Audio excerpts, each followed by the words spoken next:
স্বাধীন ফিলিস্তিন রাষ্ট্র প্রতিষ্ঠায় একটি বৈশ্বিক জোট গঠনের ঘোষণা দিয়েছে সৌদি আরব। ২৬ সেপ্টেম্বর দেশটির পররাষ্ট্রমন্ত্রী প্রিন্স ফয়সাল বিন ফারহান এই ঘোষণা দেন। সৌদি প্রেস এজেন্সির বরাত দিয়ে আনাদোলু এজেন্সি জানিয়েছে, স্বাধীন ফিলিস্তিন রাষ্ট্র প্রতিষ্ঠা এবং দ্বিরাষ্ট্র সমাধান বাস্তবায়নের লক্ষ্যে এই জোট গঠনের ঘোষণা দেওয়া হয়েছে।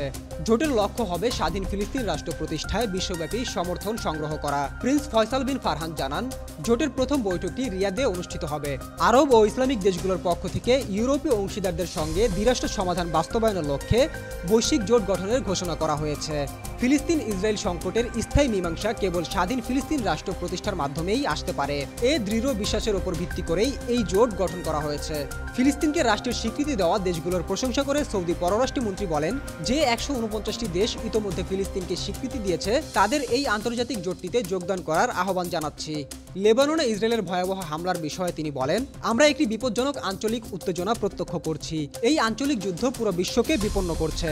অবিলম্বে লেবাননে চলমান যুদ্ধ এবং আন্তর্জাতিক নীতি লঙ্ঘন বন্ধের আহ্বান জানান তিনি। আলিফ মিয়া, মেট্রো টিভি।